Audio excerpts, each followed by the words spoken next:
Hello everyone dear students.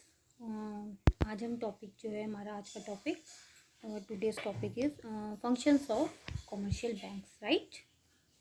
तो commercial banks we all are aware about commercial banks, जो हम जिसे हम व्यापारिक बैंक कहते हैं, और it's main function is to accept deposits and granting loan, right. तो व्यापारिक बैंक हम सभी अवेयर हैं। बाकी इसका डिटेल जो होगी बैंक्स के भी फर्दर वीडियोस में आपको टाइप्स ऑफ बैंक पढ़ाए जाएंगे, तो उसमें आपको डिटेल से कॉमर्शियल बैंक्स के बारे में भी बताया जाएगा। बट जनरली कॉमर्शियल बैंक्स यही हैं हमारे, जो जनता से जमा स्वीकार करते हैं और उन्हें ऋण प्रदान करते हैं, राइट। देन उनके जो कैटेगरीज हैं, शेड्यूल, नॉन शेड्यूल, वो मैं आपको सब डिटेल नेक्स्ट वीडियोज़ में बताऊँगी, okay. So now we start functions of commercial banks. So functions of commercial banks are divided into three categories. Number one is main functions that are we known are also known as primary functions. मुख्य कार्य जिन्हें हम कहते हैं प्राथमिक कार्य, मुख्य कार्य।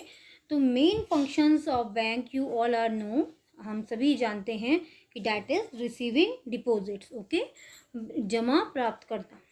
ये क्या होता है हमारे बैंक का सबसे मेन इम्पॉर्टेंट काम है। आपको पता है कि जनता से जमा स्वीकार करते हैं, एक्सेप्ट डिपॉजिट और through various accounts. Deposit accounts हमें पता है, अभी टाइप्स ऑफ डिपॉजिट्स या टाइप्स ऑफ अकाउंट्स भी आएंगे, ये भी आपको डिटेल में और डिटेल में भी फर्दर वीडियोस में बताए जाएंगे, आपके सिलेबस में हैं। तो फिक्स डिपॉजिट अकाउंट्स, जैसे हम बोलेंगे कि जो हमें रिसीविंग डिपॉजिट्स करते हैं, तो उन रिसीविंग डिपॉजिट्स में जमा प्राप्त करने के लिए हमारे कौन कौन से खाते होते हैं। We all are aware about FDs, right. Fix deposit account, स्थायी जमा खाता, जैसे उसके नाम से ये कि एक बार फिक्स रख दी जाता है और उस पर हमें जो है उस according interest, rate of interest थोड़ा ज़्यादा मिलता है। देन जो नॉर्मली हम सभी लोग ओपन करते हैं, that is saving bank account, बचत बैंक खाता।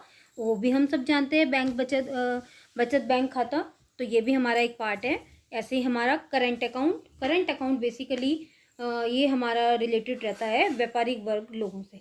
व्यापारी वर्ग अधिकतर जो है हमारे इस करंट अकाउंट का यूज़ करते हैं, क्योंकि उन्हें डे टू डे बहुत सारे सेवरल फंक्शंस करने पड़ते हैं, और उन फंक्शंस को फुलफ़िल करने के लिए उन्हें बार बार पैसा निकालना पड़ता है, जमा करना पड़ता है। तो इस सुविधा के लिए बैंक ने करंट अकाउंट स्पेशली जो है व्यापारियों के लिए के लिए बना रखा है, उद्योगपतियों के लिए, व्यापारियों के लिए, ट्रेडर्स के लिए, ओके।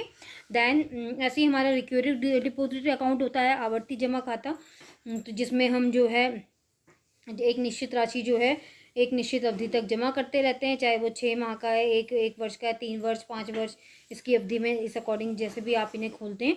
तो they all are types of accounts कि जिस अकाउंट्स में जिस फॉर्म में बैंक हमसे रिसीव कर रहा है मनी, हमारी डिपॉजिट एक्सेप्ट कर रहा है, राइट। तो दैट इज़ द मेन और primary function of any commercial bank, right student, it is clear. Now second main important function, that is advancing loans, ऋण देना। तो ऋण देना भी व्यापारिक बैंकों का एक बहुत महत्वपूर्ण कार्य होता है, ऋण प्रदान करना।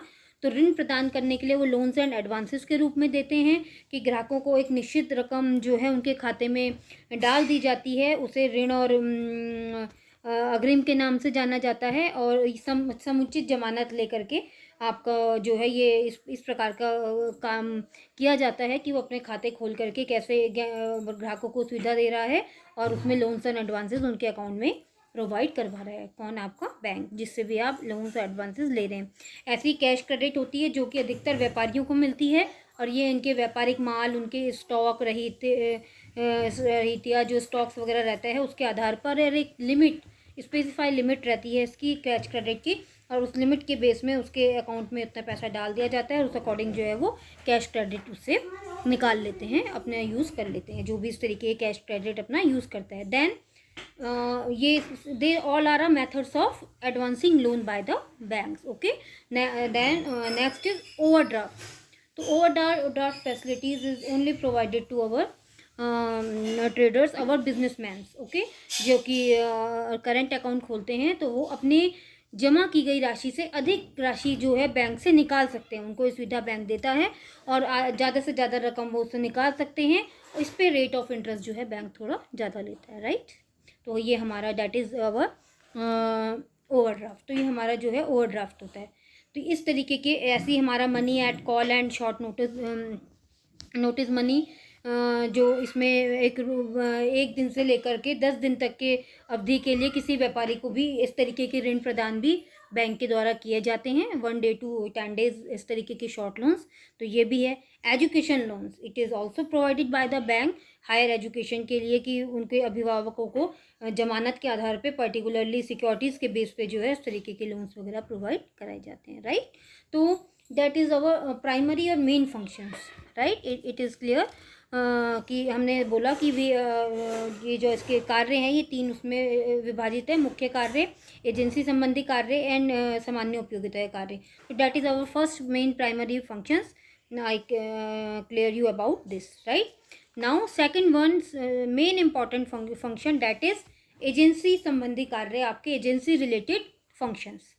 अब एजेंसी रिलेटेड फंक्शंस की bank is also known as a agent of a its customer, वो अपने कस्टमर का क्या है, एजेंट भी कहलाता है बैंक, क्योंकि वो उसके ऐसे कार्य करता है। कैसे कैसे कार्य करता है कि to make payment on behalf of customers, कि ग्राहक की ओर से भुगतान करना, as like insurance premium paid करना, कोई रेंट है, कोई आपकी पेमेंट ऑफ एनी इंस्टॉलमेंट है, तो ये आपका इस आधार। और उनसे क्या लेता है इसके बदले में bank certain commission, because he provided these facilities to their customers, okay.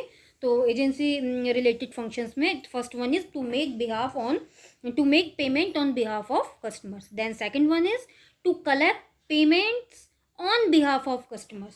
अब देखिए, जैसे पहले पेमेंट उसने अपने कस्टमर की तरफ से करे, ऐसे ही वो अपने कस्टमर्स के, कहीं से इन्वेस्टमेंट किया है कस्टमर ने, उसे वहाँ पे इंटरेस्ट मिल रहा है, वो वहाँ से इंटरेस्ट उसके लिए ले सकता है, उसको डिविडेंड मिल रहा है, कहीं शेयर्स में लगाया है, कहीं से रेंट रिसीव हो रहा है, या कोई भी इस तरीके की एक्टिविटीज़ हो रही हैं जहाँ जहाँ से आपके ग्राहक को पैसे मिल रहे हैं, तो बैंक जो है उनको इन सब चीज़ों का भुगतान करता है, राइट। तो ये भी एक फंक्शन जो है हमारा related to agency functions, right. It is simple functions of our commercial banks. Then purchase and sales of securities, कि bank should also do this function as like an agent, कि प्रतिभूतियों का, अंशों का क्रय विक्रय का कार्य भी इसके द्वारा किया जाता है। ट्रांसफर ऑफ फंड्स, धन के हस्तांतरण का कार्य भी बैंक करता है। इशूइंग बैंक ड्राफ्ट इशू करना। कोर बैंकिंग सॉल्यूशन, कि कोर बैंकिंग CBS जो हमारा है, core banking solution, it is also important part, कि एक बारी में बैंक शाखा में उपलब्ध होकर के ऐसी प्रणाली की ग्राहक के बारे में हर प्रकार की जानकारी जो है एक बैंक शाखा में उपलब्ध हो जाती है, फिर वो सेंट्रल सर्वर में उसे रख दिया जाता है, उसके आधार पर जो है जानकारी बैंक की अन्य शाखाओं को भी रहती है, सभी शाखाओं को, उसकी सारी ब्रांचेस को। तो ये जो आपकी कोर बैंक सर्विसेज है ये भी प्रोवाइड की जाती है। देन ऐसी रियल टाइम ग्रॉस सेटलमेंट, ये भी आपको बेटा भी आगे नेक्स्ट वीडियोज़ में लॉन्ग डिटेल में आपकी 4th यूनिट में आएगा, उसमें पढ़ाया जाएगा। RTGS real time gross settlement कि इस पद्धति में जो है आपका 1 लाख या अधिक राशि जो भी है दूसरे व्यक्ति के खाते में बहुत ही कम समय और मिनिमम चार्जेस में प्रोवाइड की जाती है। ऐसी नेफ्ट है आपका, नेशनल इलेक्ट्रॉनिक फंड ट्रांसफ़र, ये भी फैसिलिटीज़ प्रोवाइड कराई जाती है। Payment of cheques, bills etcetera, and underwriting of securities, की व्यापारिक बैंक अभिगोपन का कार्य भी करते हैं।